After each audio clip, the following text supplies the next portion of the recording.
Ну, я действительно могу сказать в двух словах это все, потому что у меня из технических причин значит, полная презентация не получается, потому что у меня компьютер уже 2 недели барахлит, и значит, так и не удалось мне сделать то, что я хотел.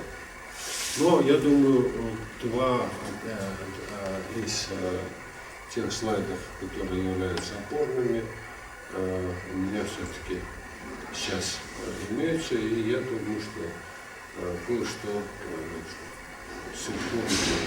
мы сможем рассмотреть в этом вопросе. Ну, прежде всего, я хотел бы сказать, что ну, вот в каком контексте следует рассматривать леса. И вообще все естественные экосистемы. Естественные экосистемы – это ну, природные сообщества вместе с условиями их существования, которые, так сказать, самостоятельно устойчиво воспроизводятся на определенной территории или акватории. Значит, это достаточно большое количество живых организмов, принадлежащих очень большому числу видов. И вот это очень важно, что каждая экосистема состоит из очень большого числа видов. Это растения, животные, ну, там, различного рода бактерии, прочие всякие организмы, вирусы, все прочее. Да. Эти группы, там, грибы и так далее. Я не буду их перечислять, просто это очень большое количество. Необходимо для того, главное, для чего существует экосистема, как таковая, вот это сообщество, для того, чтобы из нежизни, из неорганического материала делать жизнь, производить органические материалы. Мы знаем, что в принципе органические соединения можно делать и не используя биологические процессы. Можно органические соединения получать в пробирке. Органические соединения естественным путем могут получаться также и в результате естественных процессов на планете Земля, там, на других космических телах и так далее. Но жизнь как таковая не может создаваться вне, так сказать, совокупности живых организмов. Я бы здесь оставляю без рассмотрения вопрос о происхождении жизни, то есть когда она первично возникла. Так что жизнь как таковая – это продукт функционирования естественных экосистем. Я подчеркиваю естественных экосистем, потому что мы знаем и другие экосистемы, искусственные экосистемы, те, которые созданы человеком, как вот эти искусственные экосистемы, которые созданы человеком, не производят жизнь, они ее расходуют. Жизнь как таковую они расходуют. И это вот нужно иметь в виду. И вот это как раз не учитывается. И долгое время существовал призыв, лозунг, мечта, чтобы всю превратить землю в сад. Сад – это искусственная экосистема, и если земля превратится в цветущий сад, то жизнь на ней прекратится мгновенно. То есть этот сад, как экосистема, не способен поддерживать жизнь. Он ее, вот и что значит производит жизнь, воспроизводит жизнь? То есть он, вот эти экосистемы воспроизводят базовые условия существования жизни на планете Земля. Базовые условия. Вообще-то говоря, вот, этому как бы не очень придается большое значение. Это как бы воспринимается как данность, если вообще об этом думать. Но без живых экосистем на планете Земля была, в общем-то, в принципе, безжизненной совершенно. И те условия существования, которые сделали возможным появление человека на планете, они создавались жизнью на протяжении не менее 3 миллиардов лет. Вот.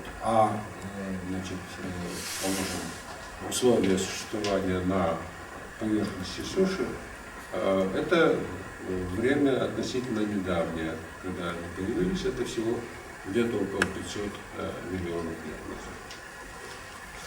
До этого вся жизнь существовала в океанах и была следствием деятельности океанических экосистем, морских экосистем, водных экосистем. Ну вот только где-то 500 миллионов лет назад жизнь вышла на сушу. И где-то около 3 миллионов лет назад появились предки человека. Сам человек насчитывает всего десятки тысяч лет существования, ну не больше сотни тысяч. Вот современный человек. Значит, современный человек – это продукт так сказать, деятельности естественных экосистем, в первую очередь, которые создали базовые условия существования для человека. И ну вот для того, чтобы с этой общей частью значит, покончить, я хочу значит, сказать вот о проблеме климата, о которой сейчас много говорят, вокруг которой масса спекуляций идет. И вы знаете, что существует Киотский протокол, и очень многие страны подписались под этим протоколом, в том числе и Кыргызстан. И согласно вот этим конвенциям о климате и прочим международным документам, основная проблема с климатом у нас происходит из-за увеличения содержания в атмосфере антропогенных парниковых газов, то есть тех газов, которые вызваны значит, человеческой деятельностью. Это прежде всего углекислый газ, который значит, является следствием сжигания органического топлива, прежде всего органического топлива ископаемого, это различного рода нефтепродукты, угли и так далее. И различные другие парниковые газы, типа окиси углерода, метана и так далее, которые являются следствием также хозяйственной деятельности, различного рода промышленного производства и так далее. И тому подобное. Вот увеличение содержания вот этих парниковых газов в атмосфере, которые мы наблюдаем в последние годы, приводит к тому, что атмосфера постепенно разогревается, и это угрожает исчезновением ледников, таянием полярных шапок, вечных ледов и снегов и так далее. И тому подобное. В общем, считается, что это будет равносильно планетарной климатической катастрофе и так далее. То есть последствия будут весьма серьезными для человечества, если это произойдет. Уже те признаки, которые сейчас наблюдаются в поведении климата, приносят достаточно большие, так сказать, несчастья для человечества. Так вот, действительно очень впечатляющая картина, очень серьезная перспектива. На самом деле, значит, вот это все, вот эта апокалиптическая картина и, так сказать, последствия и причины, и так сказать, те действия, которые предпринимаются в масштабах мира, это все, вообще-то говоря, грандиозный, значит, обман. Это афера 21 века. Это жульничество, которое выгодно только золотому миллиарду, этим переразвитым странам, и которая благодаря этому, значит, этой спекуляции на проблеме климата хотят закрепить свое нынешнее исключительное положение на планете. Да, проблема с климатом существует и гораздо более страшная, чем рисует этот Киотский протокол. На самом деле климат формируется не парниковыми газами, а климат формируется биосферой. Какова биосфера, таков и климат. Биосфера строит климат под себя. То есть климат зависит в первую очередь от газового состава атмосферы. Здесь Киотский протокол, конечно, на этом спекулирует. Но газовый состав атмосферы, так сказать, отражательная способность атмосферы, поверхности планеты и так далее, тоже все те составляющие основные, которые, так сказать, и формируют климат, они в огромной степени зависят именно от деятельности живых организмов, составляющих биосферу. И в первую очередь от деятельности естественных экосистем, которые и поглощают, и производят основные, так сказать, газы, которые влияют на климат планеты. Что касается увеличения количества парниковых газов, то с точки зрения истории планеты, геологической истории планеты, нынешний газовый состав с очень малым содержанием углекислого газа и других парниковых газов и очень высоким содержанием кислорода – это явление последнего времени. Собственно, выход на сушу стал возможным только тогда, когда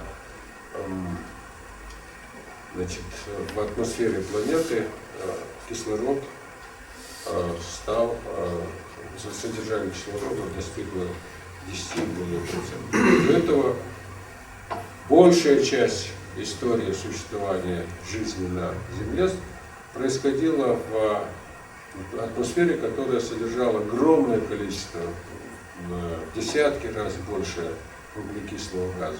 Жизнь от этого не прекращалась, не было катастрофы для жизни как таковой. Напротив, мы знаем, что во многие периоды, когда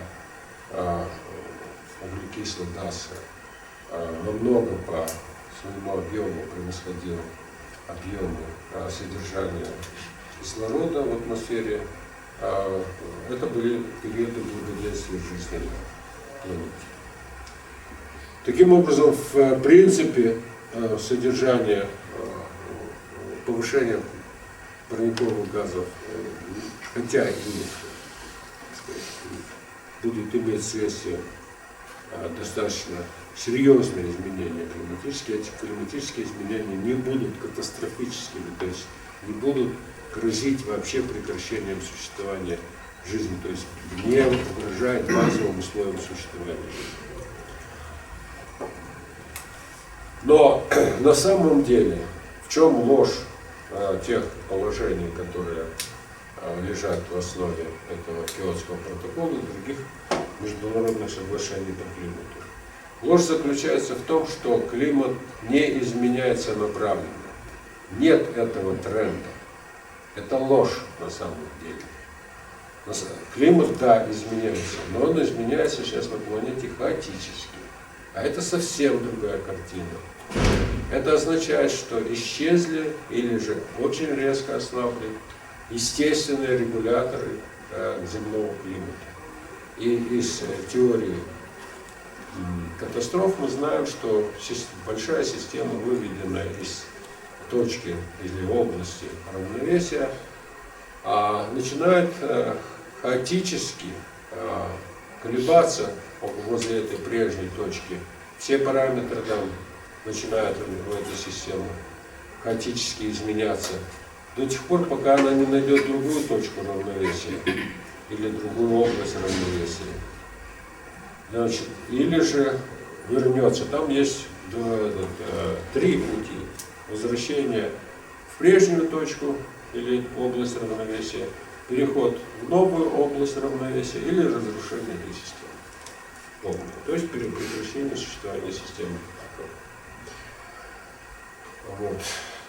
Ну что может произойти, если климатическая система, а это большая, очень большая система, значит, не вернется в свое исходное состояние? То есть человек сейчас упорно не дает вернуться в исходное климатическое состояние. И тогда две: или разрушение климата как такового, то есть это полная, значит, не непредсказуемость, а полная, так сказать, хаотичность, которая, значит, будет продолжаться. Или же уже достаточно предсказуемый, возобновляемый, устойчивый климат, но другого планетарного типа. И мы знаем только два еще устойчивых планетарных типа климата. Это климат Венеры и климат Марса. На Венере мы имеем воду только в разнообразном состоянии, а на Марсе только в виде льда. Значит, и тот, и другой климат для нынешней жизни на Земле не пригоден. Это означает гибель вот этой биосферы, ну и, соответственно, человека, потому что человек, в чем бы он себя не воображал, есть продукт этой биосферы, только внутри этой биосферы и может существовать. Никакие разговоры о том, что он может существовать где-то в космосе, в искусственно созданной среде, это не выдержит никакой нормальной критики, это полная идиотизм. Короче говоря, значит, вот все проблемы с климатом, которые действительно сейчас существуют и, возможно, нарастают, это факт. Но из этого факта вовсе не следует, что все проблемы климата заключены в антропогенных выбросах парниковых газов. Да, антропогенные выбросы парниковых газов влияют на климат, но влияют как модификаторы, то есть они могут определенному, они не формируют, они только модифицируют климат. Да, они могут приводить к потеплению, могут приводить к другим последствиям, могут приводить к различным рода неустойчивости климатических процессов. Но не более того, не сам климат он формирует. А климат формирует только естественные экосистемы. И вот все проблемы начались с тех пор, когда на планете естественные экосистемы были сокращены на площади около 60%. То есть осталось для естественных экосистем осталось на планете всего около 40%.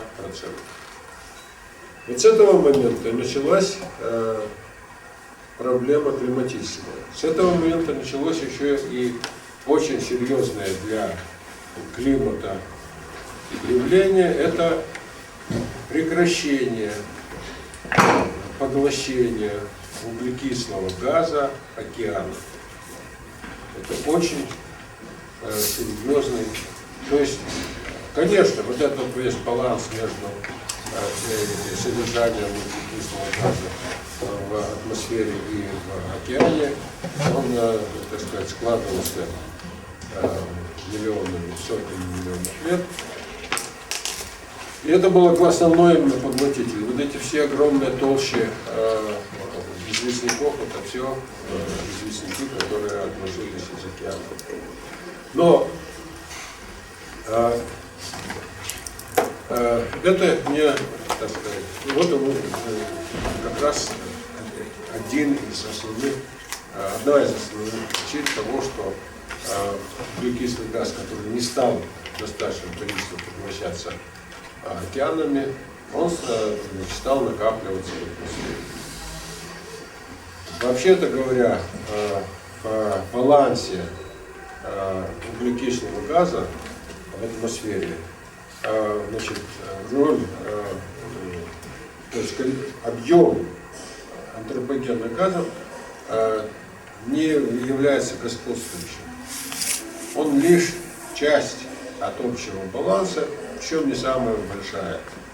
Ну, по некоторым расчетам, это не больше 20-30% от общего количества, значит, положим, углекислоты, которая выбрасывается в атмосферу в результате различного рода процессов. Механической деятельности, деятельности живых существ и так далее.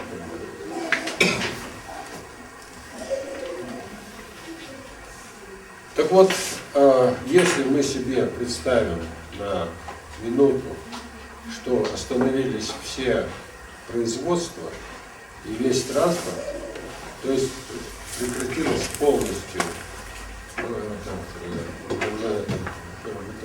все процессы, которые приводят к постепенному выбросу вот этих парниковых газов в атмосферу, и одновременно себе представим, что исчезли все естественные системы, то есть вот антропогенных газов по нулям, но и по нулям естественных систем. Все, экологическая катастрофа происходит мгновенно, и человек исчезает с лица Земли. Потому что не парниковые газы решающий момент. Решающий является именно естественные системы. Те, которые создают жизнь, которые расходуются человеком, включая и все те искусственные экосистемы, которые человек создает. Так вот, планету можно рассматривать, и планету вот рассматривали, положим, в виде космического корабля, и значит, вот эти естественные экосистемы, те, которые создают значит, жизнеобеспечение на этом корабле. Да, действительно, планету можно рассматривать как машину для жилья, для житья, для производства жизни. Но вся трагедия заключается в том, что значит, все детали машины, которые значит, создают жизнь, они представляют интерес для человека значительно больший с точки зрения практического употребления. То есть человек, вообще человечество, оно, так сказать, если представить себе такой образ, ну что, положим, по морю плывет такой корабль, сделанный из, положим, сыра, вот, а на ней, значит, плывет куча крыс. Ну и крысы, естественно, едят этот сыр. Вот. Через некоторое время им уже не на чем плыть. Вот человечество, оно представляет из себя стаю крыс, которые пожирают тот самый корабль космический, на котором оно может куда-то путешествовать в будущее. Вот, так сказать, общая часть. Та часть, которая как бы подводит под значит, мысль о том, что на самом деле решающим для создания базовых условий существования, вот Возьмем, значит, разделим вот эти все разные, так сказать, вещи, понятия. У нас очень часто происходит смещение понятий и ценностей. Вот что является базовой ценностью вообще для человечества, для планеты в целом и так далее. Базовой является жизнь. Мы просто не знаем больше нигде во Вселенной чего-нибудь такого, где еще существовала жизнь. Это все область догадок и так далее. Область теории. Конечно, теоретически можно считать, что жизнь бесконечна, бесчисленное количество небесных тел, которые ее носят и так далее, но это все, так сказать, область теории. Практически мы знаем только одну планету, где существует жизнь, и поэтому сверхценность, единственная, которая в мире существует, это жизнь. Вот. Жизнь производит, как мы уже установили, естественные экосистемы. Но вот для человека естественные экосистемы как условия, для человечества в целом, для человека, для государства и так далее. Вот естественные экосистемы как так сказать, факторы, как то, что производит самое ценное в жизни, то есть на планете жизни, не существует вот этой ценности для человечества, для отдельных людей, для государства. Не существует. Этой ценности нет. И в результате получается, что значит, человечество вот, по интеллекту с этой точки зрения не выше, чем стая крыс на плоту из сыра. Так вот,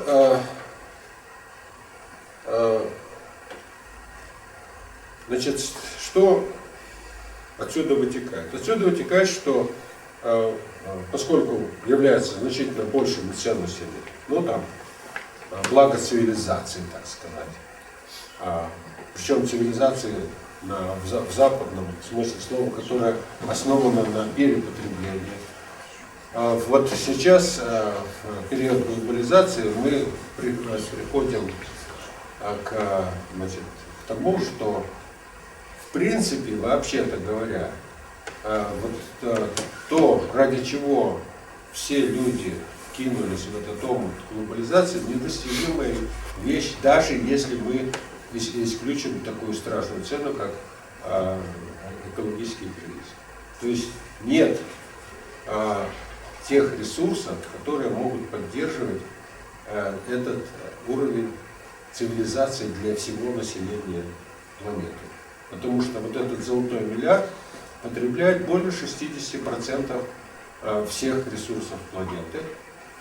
Это золотой миллиард из 6 миллиардов людей, 1 миллиард потребляет более 60% всех ресурсов планеты. И более 60% загрязнений носит. Так что если все следующие 5 миллиардов сделают то же самое, они, во-первых, этого нету ресурсов, не хватит на всех. А во-вторых, загрязнение вообще планеты, если 1 миллиард уже на 60% загрязняет планету, это станет несовместимым вообще с любой жизнью. То есть, вообще-то, вот нынешнее развитие в целом, значит, вот, человечество, оно ведет к катастрофе или же к тупику. Ладно, это, так сказать, общая часть. А теперь перехожу к частности именно Кыргызстана. Значит, в Кыргызстане, Кыргызстан с некоторой точки зрения можно рассматривать как модель биосферы в целом. Вообще, в принципе, если государство хоть какую-то ответственность несут, они должны нести ответственность также и за создание и поддержание базовых условий существования каждое государство на своей территории. На самом деле все страны Золотого миллиарда, вот эти переразвитые страны, они одновременно являются экономическими должниками, потому что ни одна из этих стран не поддерживает, не имеет на своей территории условий для поддержания базовых условий существования. Европа, она сплошь, это, можно сказать, мировая язва экологическая. Там нет, практически нет естественных экосистем. Я был во многих странах Европы, и для меня, вот как для зоогеографа, биогеографа, это ужасно скучная страна, потому что там нет естественных экосистем. Вот эти все леса там вторичные. Вот Дания сейчас очень облесенная страна, я там был. Но это не леса, естественно, это какие-то сады, потому что там натащили, после того, как вырубили все свои леса, натащили породы со всего мира. Растет все, что попало. Вот. И там нет обычных для наших лесов синиц. То есть это не лес. Вот с, так сказать, экосистемной точки зрения это не естественный лес. Это все, что угодно, это лесопарк и так далее, но это не лес. То есть это не естественный лес. Вот. И то же самое, это я просто как иллюстрацию говорю. Вот это все, это, в Штатах тоже практически не осталось естественных экосистем. Вот. И так далее. То есть вот эти все страны являются экологическими должниками у всех остальных стран. Но, кроме того, конечно, есть очаги и в недоразвитых странах, положим, Индия, Китай, Юго-Восточная Азия, они представляют из себя тоже вот такие экологические язвы, огромные территории на африканском континенте и так далее, где разрушены тоже все экосистемы. Вот эти все страны являются абсолютно безответственными, потому что они нахлебничают на других странах, причем совершенно задаром. Вот. Хотя вот базовые условия существования, конечно, намного дороже стоят, чем все то, что они спихивают во все эти страны, вот, когда начинают торговать с ними и так далее. То есть это как бы вывернуты наизнанку ценности. И вот из всех, значит, экосистем наземных, я про океанические ничего не буду говорить, из наземных экосистем наибольшую ценность с точки зрения создания базовых условий существования, поддержания экологической стабильности и так далее, представляет из себя именно леса. Но когда начинают защищать леса, то начинают опять же прочитывать это в духе вот этих сволочных климатических конвенций, что вот они являются сливом углекислого газа, накопителями углерода и так далее. На самом деле, да, они являются накопителями углерода и так далее, действительно, это большие, так сказать, емкости природные, естественные, которые все это дело связывают и выводят из оборота. Но это не главное, совсем не главное. Самое главное роль лесов, что они с наибольшей эффективностью и производительностью создают вот эти самые базовые условия существования, то есть условия для жизни на планете в целом. И в каждой той местности, в которой они происходят. Так вот, значит, я теперь, я надеюсь, что я вас не слишком, так сказать, заболтал. Сейчас я хочу перейти непосредственно к Кыргызстану, но тут будут два составляющих момента. Это, с одной стороны, непосредственная ситуация для Кыргызстана тоже. И, значит, как бы вторая часть это как бы вот модельная. Вообще, если мы будем рассматривать как микромодель, значит, территории, которая сама способна обеспечить себе базовые условия существования. Вот на первом слайде представлена, значит, картина, как выглядит вот чистая первичная продуктивность для различного рода экосистем. Ну, вы видите, что значит, вот синие столбы – это самая высокопродуктивная экосистема, значит, выше 200 тысяч тонн на квадратный километр. Это искусственные экосистемы. Это, значит, в основном пахотные изделия. Вот они производят наибольшее количество биомассы на каждый квадратный метр. И поэтому они представляют для человека наибольшую ценность, наибольшую значимость, потому что вот с тех пор, как человек стал пользоваться, осваивать вот эти вот методы земледелия, с тех пор он стал в значительной мере в продовольственном отношении и в отношении производства очень многих других продуктов, которые необходимы ему для жизни, стал независимо, автономным от природы. И поэтому, значит, совершенно понятно, почему человек придает особое значение, и вот в земельном кодексе Кыргызстана, как и в других странах мира, пахотные земли, значит, являются землями первой категории. Но это одновременно и представляет, вот эти два положительных момента, это то, что именно продовольственное, именно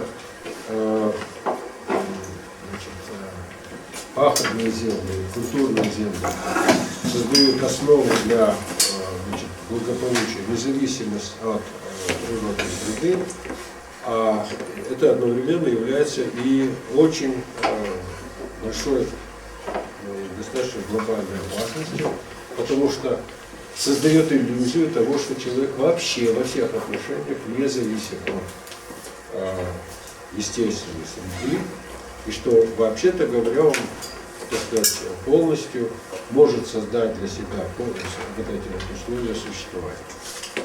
На самом деле, вот эти земли, вот пахотные земли, культурные земли, вся культурная среда действительно создает для человека все необходимое для его существования. За очень существенным исключением, за исключением базовых условий существования. То есть вот эти все земли, они не только их не создают, но они и разрушают эти базовые условия существования. И когда происходит замещение естественных экосистем культурными землями, то сокращается, так сказать, то, что производит именно базовые условия существования. Вот. Ну вот мы видим еще, что, значит, довольно близки по, ну не близки, а в общем-то из естественных экосистем наиболее продуктивные это среднегорные степи, которые вот в Кыргызстане находятся в зоне экологического оптимума относительно. Там достаточное количество увлажнения, достаточное количество тепла и так далее, и так далее. В принципе, как раз вот эти степи и являлись колыбелью для создания вот этих пахотных земель и так далее, где естественного увлажнения было достаточно для хорошей вегетации и производства достаточно хорошего урожая. И в настоящее время вот эти вот, благодаря вот этой высокой продуктивности травяных экосистем Среднегорья и в значительной степени Высокогорья, значит, человек на территории Кыргызстана возможно получать достаточно большое количество другой продукции. Вот тут получается в основном углеводная продукция, крахмалы, белки и так далее, а здесь получается животные белки. Значит, вот это тоже с этой точки зрения вот эти вот травяные экосистемы представляют, значит, достаточно высокий интерес. И по сравнению с, значит, использованием этих естественных экосистем, то есть использование только естественной продукции этой экосистемы, ну, естественная продукция этих экосистем, там, какие там, грибы, положим, некоторые другие продукты, значит, охотничьи виды и так далее. Но продуктивность, положим, животноводства здесь в 20-25 раз выше на единицу территории, поэтому, конечно же, использование этих естественных экосистем гораздо выгоднее при выпасе, чем при сборе, так сказать, естественной продукции. Вот это тоже как бы положительный момент, и это тоже, и с этой точки зрения человечество рассматривает, и в том числе и в Кыргызстане, рассматривает ценность этих травяных экосистем. Но это одновременно представляет для себя чрезвычайно высокую угрозу. Потому что при этом, опять же, игнорируется гораздо более высокий уровень ценности, а именно ценность как, значит, экосистемы, которые воспроизводят базовые условия существования человека. Ну и, наконец, вот тут есть относительно, так сказать, низкие показатели продуктивности, чистой первичной продуктивности. Для ельников вот это самый первый столбик, там голубой, там, значит, другие типы, значит, лесов. Ну, вот из этих, значит, лесов достаточно высокую продуктивность имеют ореховые леса. Вот. Ну и, в общем-то, вот все они по вот этой, значит, продуктивности намного уступают, значит,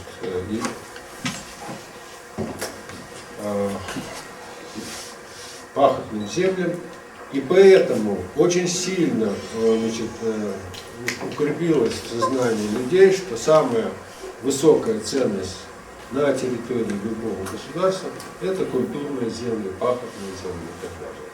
И что, в принципе, можно, где только это возможно, замещать вот эти вот малопродуктивные естественные экосистемы на более продуктивные, значит, культурные земли.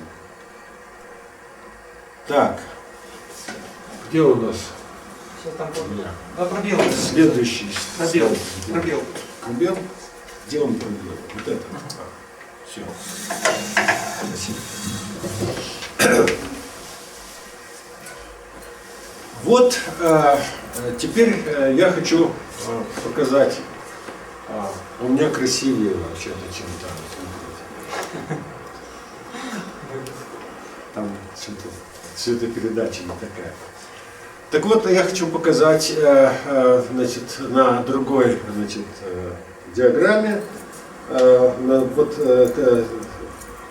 которая демонстрирует биомассу экосистем Кыргызстана. Так это, тут приводится суммарная биомасса экосистем в тоннах на квадратный километр. Это не суммарная, а именно в тоннах на квадратный километр. И вот это очень важный показатель, вообще-то говоря, как и продуктивность, чистая первичная продуктивность, это одно. И второй показатель, это биомасса, это тоже очень важный момент. Это говорит о том, насколько энергично работает эта экосистема. И в первую очередь, насколько энергично она работает именно на создание базовых условий существования, на сохранение естественной значит, среды обитания, на поддержание экологического равновесия. И вот мы здесь видим, что ельники, вот это первый столбец, они намного уступали искусственным экосистемам. Конечно, там практически ни в каком не стране по чистой первичной биологической продукции. Но зато вот по биомассе, несмотря на то, что ельники по своей площади значительно меньше, и так далее. Но вот они по своей биомассе на квадратный километр, они значительно превосходят значит, вот эти вот искусственные экосистемы, пахотные земли. Вот этот самый крайний синенький столбик. Вообще-то все искусственные экосистемы в большинстве своем, пахотные земли, это травяные в основном экосистемы. Есть, так сказать, древесные, сады, парки, там, плантации и так далее, рощи. Вот. Но это очень небольшая часть пахотных земель занята вот такими древесными искусственными экосистемами. Значит, вот все естественные экосистемы, то есть искусственные экосистемы, это в своей массе, это значит, в основном даже однолетние травяные экосистемы. И вот мы видим, что вот вторая половина вот этой значит, диаграммы, которая показывает биомассу этих экосистем, она как раз вот состоит в основном из травяных экосистем. Но мы видим, что они намного уступают по своей биомассе лесным экосистемам, которые в основном вот заняты, значит, стоят вот где-то в левой половине вот этой диаграммы. И это чрезвычайно важно. Это чрезвычайно важно, это говорит о том, что вот эти экосистемы, сохраняя такую биомассу, имея такую биомассу, они оказывают наибольшее влияние на формирование среды, на поддержание базовых условий существования жизни на данной территории. И вот с этой точки зрения, значит, все лесные экосистемы представляют гораздо большую ценность, намного порядков большую ценность, чем травяные экосистемы вообще, и уж тем более экосистемы, которые являются искусственными, антропогенными экосистемами. Антропогенные экосистемы, вообще-то, вот я уже пока что только говорил о значит, биомассе и о чистой первичной продуктивности. Все антропогенные экосистемы, даже вот с точки зрения того же Киотского протокола, они являются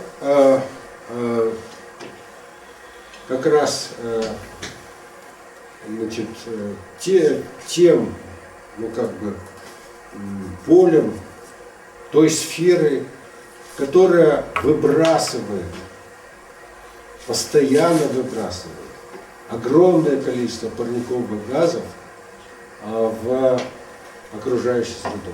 В первую очередь, конечно, углекислого газа, метана и так далее. Сероводороды и все прочие вещи. Так вот, и это совершенно понятно с экологической точки зрения. Потому что все, в отличие вот от этих естественных экосистем, все искусственные экосистемы, они не замкнутые. Вот некоторые, так сказать, идеологи экологии говорили о том, что вот, мол, значит, вот незамкнутость естественных, этих искусственных определенных экосистем надо преодолевать, надо делать замкнутые циклы и так далее, и так далее. Тогда мы будем приближаться к естественным экосистемам, наносить меньший ущерб, значит, окружающей среде. Это хорошая, но утопическая точка зрения. На самом деле, сам принцип действия искусственных систем основан на их незамкнутости. Чем больше мы будем замыкать эти экосистемы, тем больше мы будем их приближать к принципу действия искусственных экосистем, тем меньше они будут давать продуктивности. Вот этот высоченный столбик на первом слайде, который был показан, из продуктивности, значит, антропогенных экосистем, как раз и основан на незамкнутости. Это все, значит, выбрасывается в человеческое общество не внутрь этого цикла. Человек получает вот эту вот продукцию. Значительную часть из этой первичной продукции это то, что интересует человека как потребителя. Вот и благодаря этому он и получает сверх как бы, производство того, что ему нужно. Но и благодаря этому он разрушает саму жизнь, потому что сама жизнь может основываться только на замкнутых циклах, только на тех циклах, которые существуют в естественных экосистемах.